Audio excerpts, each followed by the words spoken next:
Good morning. Comes that beautiful sun. Facing suffering. In the time of Buddha, a woman named Kisagotomi suffered the death of her only child. Unable to accept it, she ran from person to person, seeking a medicine to restore her child to life. The Buddha was said to have such a medicine. Kisagotomi went to the Buddha and paid homage and asked, "Can you make a medicine that will restore my child?" "I know of such a medicine," the Buddha replied, "but in order to make it, I must have certain ingredients." Relieved, the woman asked, "What ingredients do you require?" "Bring me a handful of mustard seed," said the Buddha. The woman promised to procure it for him, but as she was leaving, he added, "I require the mustard seed be taken from a household where no child, spouse, parent, or servant has died." The woman agreed and began going from house to house in search of the mustard seed. At each house, the people agreed to give her the seed, but when she asked them if anyone had died in that household, she could find no home where death had not visited. In one house, a daughter; in another, a servant; in others, a husband or parent had died. Kisagotomi was not able to find a home free from the suffering of death. Seeing she was not alone in her grief, the mother let go of her child's lifeless body and returned to the Buddha, who said with great compassion, "You thought that you alone had lost a son. The law of death is that among all living creatures, there is no permanence."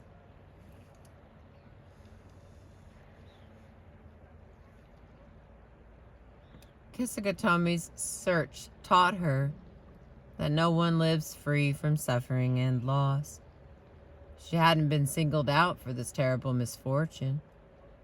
This insight didn't eliminate the inevitable suffering that comes from loss, but it did reduce the suffering that came from struggling against this sad fact of life. Although pain and suffering are universal human phenomena, that doesn't mean we have an easy time accepting them. Human beings have devised a vast repertoire of strategies for avoiding having to experience suffering. Sometimes we use external means, such as chemicals, deadening, and medication, and medicating our emotional pain with drugs or alcohol. We have an array of internal mechanisms as well. Psychological defenses, often unconscious, that buffer us from feeling too much emotional pain and anguish when we are confronted with problems. Sometimes these defense mechanisms can be quite primitive, such as simply refusing to recognize that a problem exists.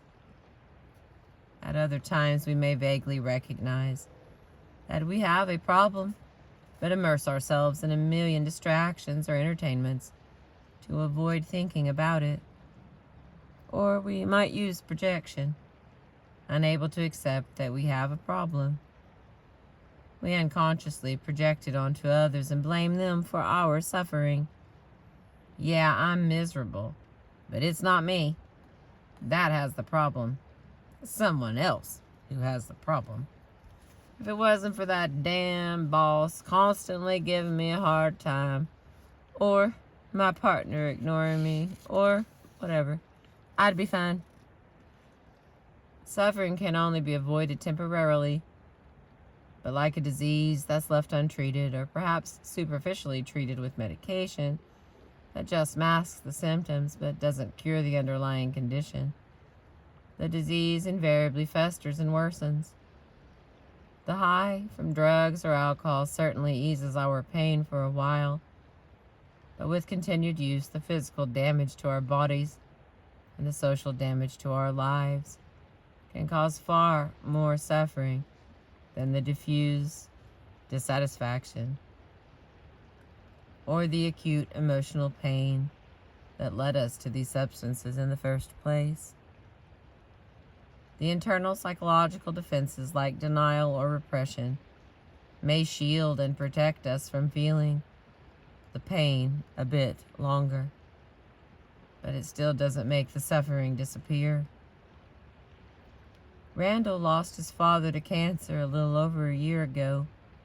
He was quite close to his father, and at the time everyone was surprised by how well he was taking the death. "Of course I'm sad," he explained in a stoic tone, "but really I'm fine. I'll miss him, but life goes on. And anyway, I can't focus on missing him right now. I have to arrange the funeral and take care of his estate for my mom. But I'll be fine," he reassured everyone. 1 year later, however, shortly after the anniversary of his father's death, Randall began to spiral into a severe depression. He came to see me and explained, "I just can't understand what is causing this depression. Everything seems to be going well right now. It can't be the death of my father. He died over a year ago, and I've already come to terms with his death." With very little therapy, it became clear, however, that in struggling to keep a tight rein on his emotions in order to be strong, he had never fully dealt with his grief or loss. These feelings continued to grow until finally manifesting as an overpowering depression that he was forced to deal with. In Randall's case, his depression lifted rather quickly as we focused on his pain and feelings of loss, and he was able to fully confront and experience his grief. Sometimes, however, our unconscious strategies to avoid facing our problems are more deep-seated, deeply ingrained coping mechanisms that can become embedded in our personalities and are hard to extract. Most of us know a friend, an acquaintance, or a family member, for example, who avoids problems by projecting onto others and blaming them, accusing others of having faults that, in fact, are his or her own.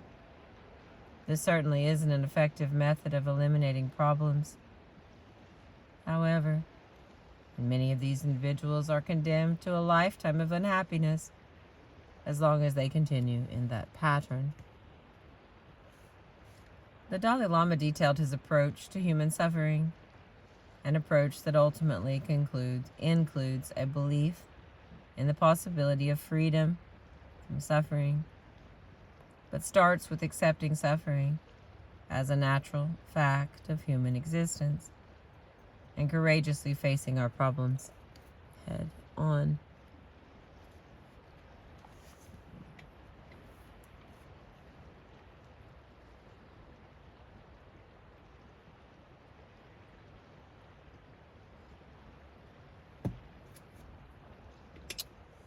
Excuse me, I had to take a little sip. In our daily lives, problems are bound to arise. The biggest problems in our lives are the ones that we inevitably have to face, like old age, illness, and death. Trying to avoid our problems or simply not thinking about them may provide temporary relief, but I think that there is a better approach. If you directly confront your suffering, you will be in a better position to appreciate the depth and nature of the problem. If you are in a battle, as long as you remain ignorant of the status and combat capability of your enemy, you will be totally unprepared and paralyzed by fear. However, if you know the fighting capability of your opponents, what sort of weapons they have, and so on, then you're in a much better position. when you engage in the war. In the same way, if you confront your problems rather than avoid them, you will be in a better position to deal with them. This approach to one's problems was clearly reasonable, but pressing the issue a bit further, I asked, yes, but what if you directly confront a problem and find out that there is no solution? That is pretty tough to face. But I think it's still better to face it, he replied with a martial spirit. For example, you might consider things like old age and death as negative, unwanted, and simply try to forget about them. But eventually, these things will come anyway. And if you've avoided thinking about these things when the day comes that any of these events occur, it will come as a shock, causing an unbearable mental uneasiness. However, if you spend some time thinking about old age, death, and these other unfortunate things, your mind will be much more stable when these things happen, as you have already become acquainted with these problems and kinds of suffering, and have anticipated that they will occur. That's why I believe it can be useful to prepare yourself ahead of time by familiarizing yourself with the kinds of suffering you might encounter. To use the battle analogy again, reflecting on suffering could be seen as a military exercise. People who never heard of war, guns, bombing, and so on might faint if they had to go into battle. But through military drills, you could familiarize your mind with what might occur. So if a war erupted, it would not be so hard on you. Well, I can see how familiarizing ourselves with the kinds of suffering we might encounter would have some value in reducing fear and apprehension. But it still seems that sometimes certain dilemmas present no option but the possibility of suffering. How can we avoid worry in those circumstances? A dilemma such as, I stopped to consider. Okay, well, let's say, for example, that a woman is pregnant and they do an amniocentesis or a sonogram and find out that the child will have a significant birth defect. They discover that the child will have some external, mental, or physical handicap. So obviously the woman is filled with anxiety because she doesn't know what to do. She can choose to do something about the situation and get an abortion to save the baby from a life of suffering. But then she will experience a feeling of great loss and pain, and perhaps she will also experience other feelings, such as guilt. Or she can choose to let nature take its course and have the baby. But then she may be faced with a lifetime of hardship and suffering for herself and the child. The Dalai Lama listened intently as I spoke. With a somewhat wistful tone, he replied, whether one approaches these problems from the Western or the Buddhist perspective, these kinds of dilemmas are very difficult. Very difficult. Now, your example regarding the decision to abort the fetus with a birth defect, nobody really knows what would be better in the long run. Even if a child is born with a defect, maybe in the long run it would be better for the mother or the family or the child itself. But also there's a possibility that, taking into account the long-term consequences, it is better to abort. Maybe that could be more positive in the long run. But then who decides? It is very difficult. Even from the Buddhist viewpoint, that sort of judgment is beyond our rational ability. He paused and then added, I think, though, that their background and beliefs would play a role in how particular individuals might respond to this kind of a difficult situation. We sat in silence.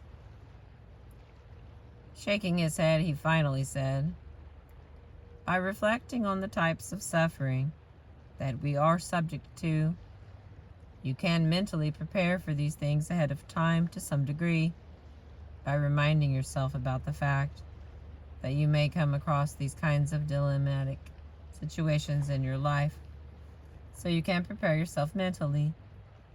But you should not forget the fact that this does not alleviate the situation.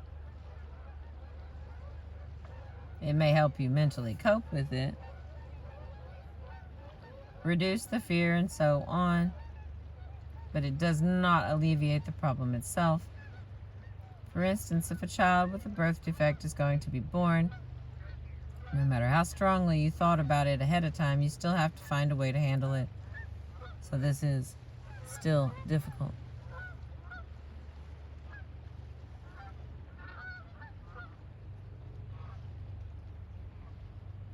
As he said this, there was a note of sadness in his voice, more than a note, perhaps a chord, but the underlying melody was not one of hopelessness.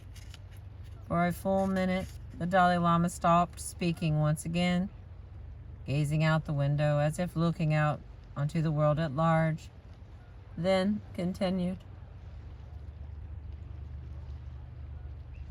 "There's really no avoiding the fact that suffering is part of life. And of course, we have a natural tendency to dislike our suffering and problems. But I think that ordinarily people don't view the very nature of our existence to be characterized by suffering." The Dalai Lama suddenly began to laugh.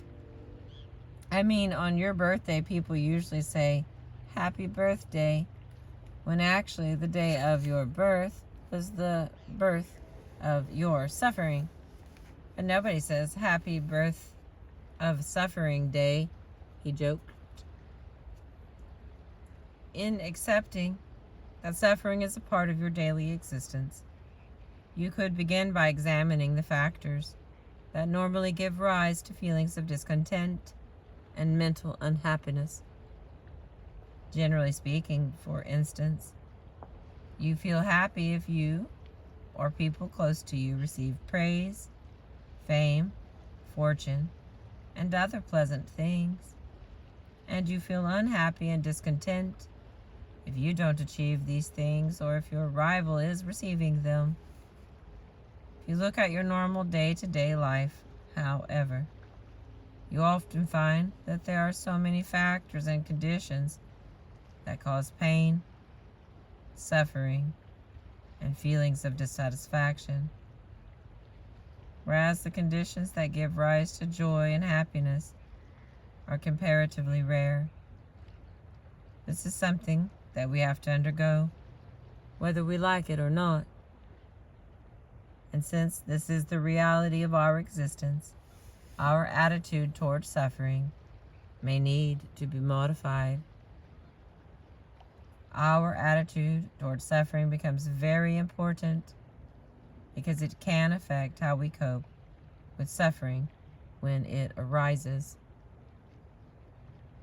Now, our usual attitude consists of an intense aversion and intolerance of our pain and suffering.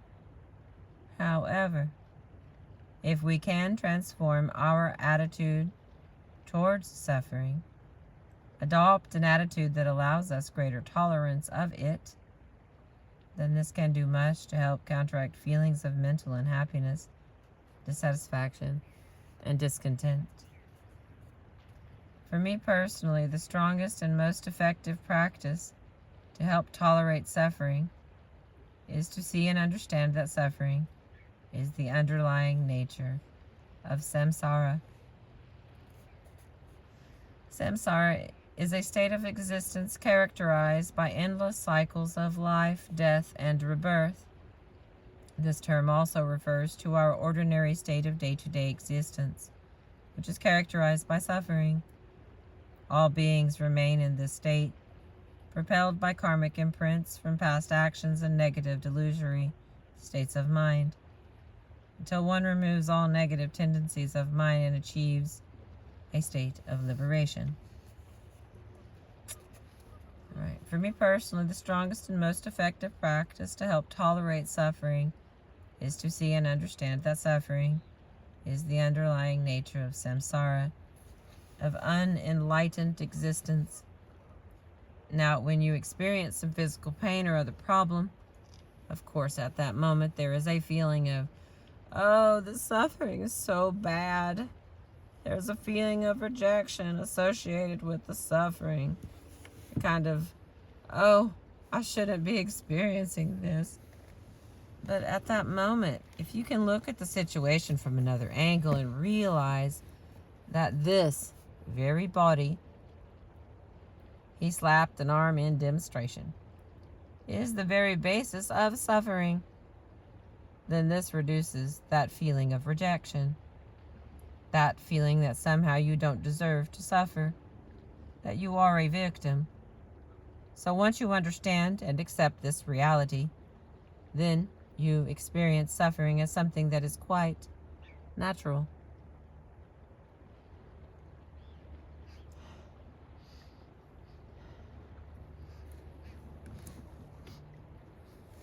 There's a fire somewhere. And it smells so good. I don't know where. There's a little smoky coming from the light end of this day. Oh, and it just keeps getting a little stronger. It's some kind of hardwood smell.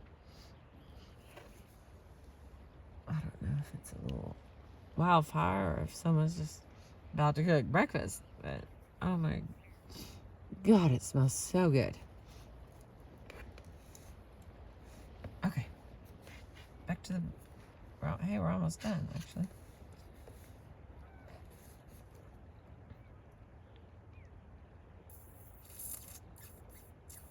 So, for example, when dealing with suffering, the Tibetan people have undergone, in one way, you could look at the situation and feel overwhelmed, wondering, how in the world has this happened?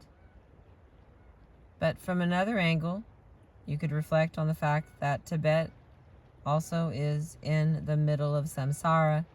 He laughed, as is this planet and the whole galaxy. He laughed again. So anyway, I think that how you perceive life as a whole plays a role in your attitude about suffering. For instance, if your basic outlook is that suffering is negative and must be avoided at all costs, and in some sense is a sign of failure, this will add a distinct psychological component of anxiety and intolerance when you encounter difficult circumstances, a feeling of being overwhelmed. On the other hand, if your basic outlook accepts that suffering is a natural part of your existence, this will undoubtedly make you more tolerant towards the adversities of life. And without a certain degree of tolerance toward your suffering, your life becomes miserable. Then it's like having a very bad night. That night seems eternal. It never seems to end. It seems to me that when you speak about the underlying nature of existence as being characterized by suffering, basically unsatisfactory, that sounds like a pretty pessimistic view. Really discouraging, in fact, I noted. The Dalai Lama quickly clarified, when I speak of the unsatisfactory nature of existence, one needs to understand that this is in the context of the overall Buddhist path. These reflections have to be understood in their proper context, which is within the framework of the Buddhist path. Unless this view of suffering is seen in its proper context, I agree that there is a danger or even a likelihood of misunderstanding this type of approach as being rather pessimistic and negative. Consequently, it's important to understand that basic Buddhist stance toward the whole issue of suffering. We find that in Buddha's own public teachings, the first thing he taught was a principle of the Four Noble Truths, the first of which is the truth of suffering. And here a lot of emphasis is placed on the realization of the suffering nature of one's existence.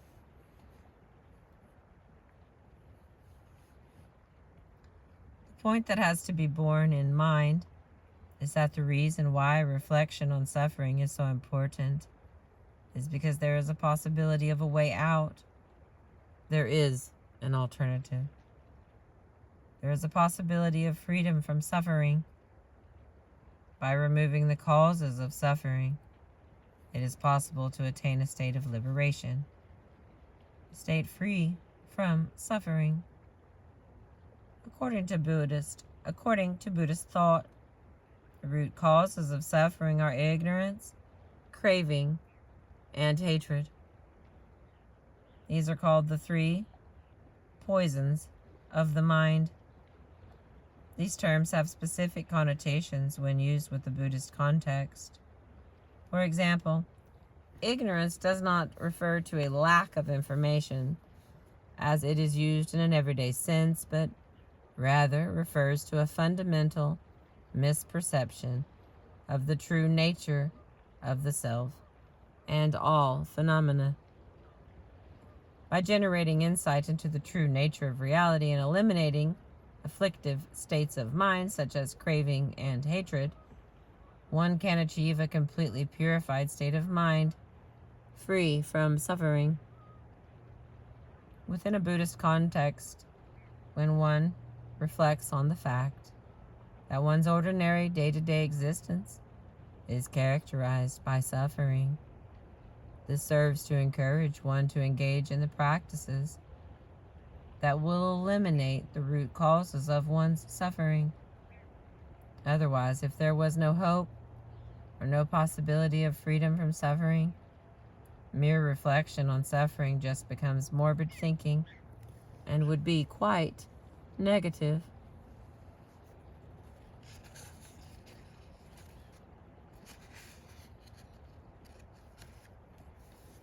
As he spoke, I began to sense how reflecting on our suffering nature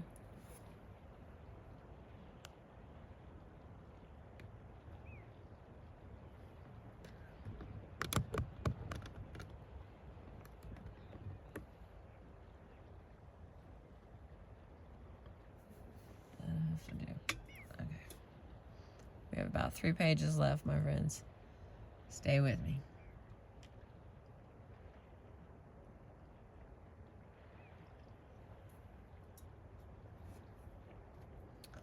As he spoke, I began to sense how reflecting on our suffering nature could play a role in accepting life's inevitable sorrows, and could even be a valuable method of putting our daily problems in proper perspective. And I began to perceive how suffering might even be seen in a wider context, as part of a greater spiritual path, particularly in view of the Buddhist paradigm, which recognizes the possibility of purifying the mind and ultimately achieving a state in which there is no more suffering. But turning away from these grand philosophical speculations, I was curious to learn how the Dalai Lama dealt with suffering on a more personal level, how he handled the loss of a loved one, for instance. When I first visited Dharamsala many years ago, I had gotten to know the Dalai Lama's older brother, Lobsang Samden. I became quite fond of him and was saddened to hear of his sudden death a few years back. Knowing that he and the Dalai Lama were particularly close, I said, "I imagined that the death of your brother Lobsang was very hard on you." "Yes. I was just wondering how you handled that." "Of course, I was very, very sad when I learned of his death," he said quietly. "And how did you deal with that feeling of sadness? I mean, was there something in particular that helped you get over it?" I don't know, he said pensively. I felt that feeling of sadness for some weeks, but that feeling gradually lifted. Still, there was a feeling of regret. Regret? Yes. I was gone at the time he died, and I think if I had been there, maybe there was something I could have done to help. So I have this feeling of regret. A lifetime of contemplating the inevitability of human suffering may have played a role in helping the Dalai Lama accept his loss, but it did not create a cold, emotionless individual with grim resignation in the face of suffering. The sadness in his voice revealed a man with deep human feeling. At the same time, his candor and frankness of manner, completely devoid of self-pity or self-recrimination, created the unmistakable impression of a man who had fully accepted his loss. On that day, our conversation had lasted well into the late afternoon. Daggers of golden light, cutting through wooden shutters, were slowly advancing across the darkening room.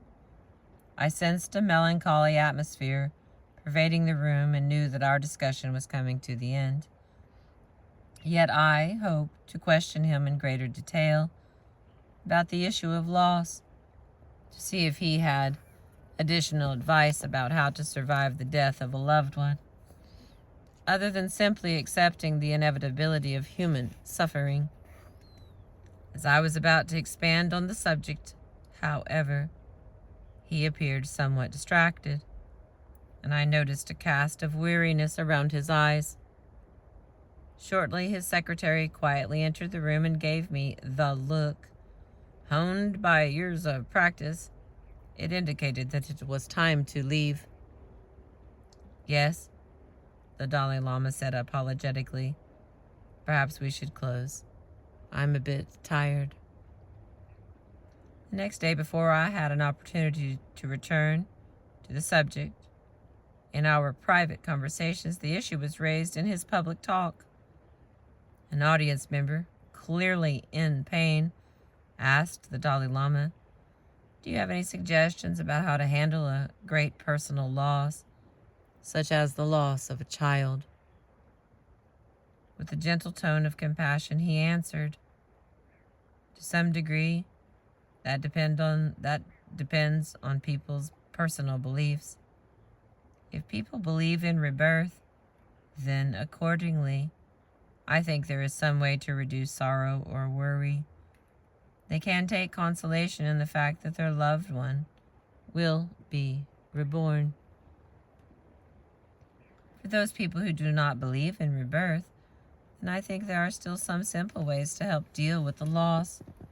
First, they could reflect that if they worried too much, allowing themselves to be overwhelmed by the sense of loss and sorrow, and if they carried on with that feeling of being overwhelmed, not only would it be very destructive and harmful to themselves, ruining their health, but also it would not have any benefit to the person who has passed away.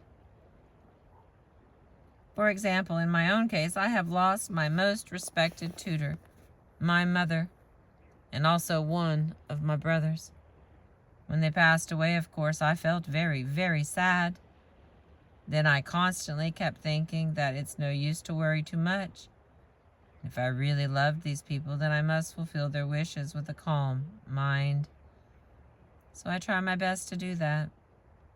So I think if you've lost someone who is very dear to you, that's the proper way to approach it. You see, the best way to keep a memory of that person, the best remembrance, is to see if you can carry on the wishes of that person. Initially, of course, feelings of grief and anxiety are a natural human response to a loss. If you allow these feelings of loss and worry to persist, there is a danger. If these feelings are left unchecked, they can lead to a kind of self-absorption, a situation where the focus becomes your own self. And when that happens, you become overwhelmed by the sense of loss, and you get a feeling that it's only you who is going through this. Depression sets in, but in reality, there are others who will be going through the same kind of experience. So if you find yourself worrying too much, it may help to think of the other people who have similar or even worse tragedies. Once you realize that, then you no longer feel isolated, as if you had been single-pointedly picked out. That can offer you some kind of condolence. Although pain and suffering are experienced by all human beings, I have often felt that those brought up in some Eastern cultures appear to have a greater acceptance and tolerance for suffering. Part of this may be due to their beliefs, but perhaps it is because suffering is more visible in poorer nations, such as India, than it is in the wealthier countries. Hunger, poverty, illness, and death are in plain view. When a person becomes old or sick, they aren't marginalized, shipped off to nursing homes to be cared for by health professionals. They remain in the community to be cared for by the family. Those living in daily contact with the realities of life cannot easily deny that life is characterized by suffering, that it is a natural part of existence.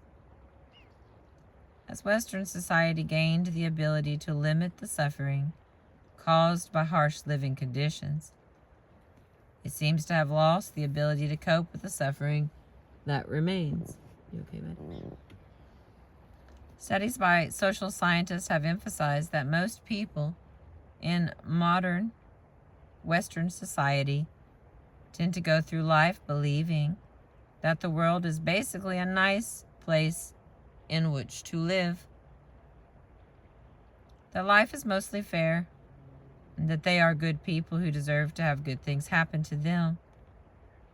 These beliefs can play an important role in leading a happier and healthier life, but the inevitable arising of suffering undermines these beliefs and can make it difficult to go on living happily and effectively. In this context, a relatively minor trauma can have a massive psychological impact as one loses faith in one's basic beliefs about the world as fair and benevolent. As a result, suffering is intensified. There is no doubt that with growing technology, the general level of physical comfort has improved for many in Western society. It is at this point that a critical shift in perception takes place. As suffering becomes less visible, it is no longer seen as part of the fundamental nature of human beings, but rather as an anomaly, a sign that something has gone terribly wrong, a sign of failure of some system, an infringement on our guaranteed right to happiness. And here's the last little part. This kind of thinking poses hidden dangers.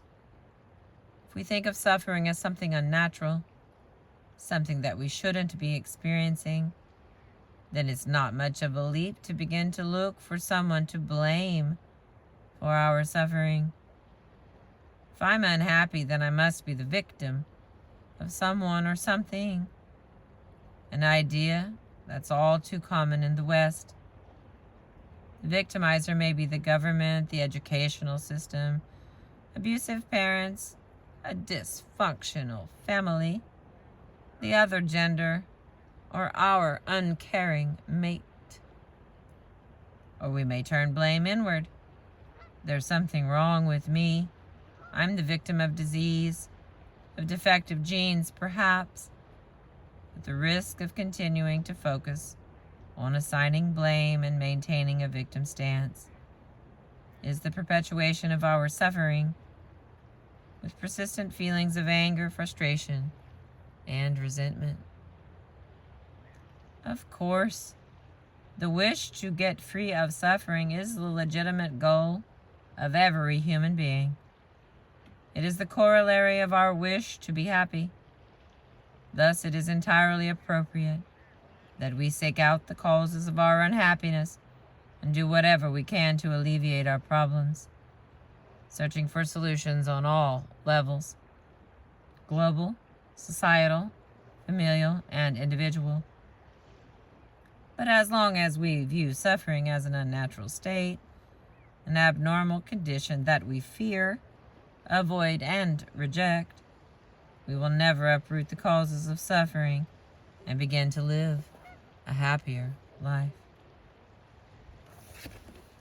I've been reading to you from our book. Let's see, can you see it? There we go. The Art of Happiness. Come on, baby, clear me back up. There we go. All right. Thank you for being with me. Thank you for letting me read my varieties of books to you. I have been enjoying myself, but I appreciate you.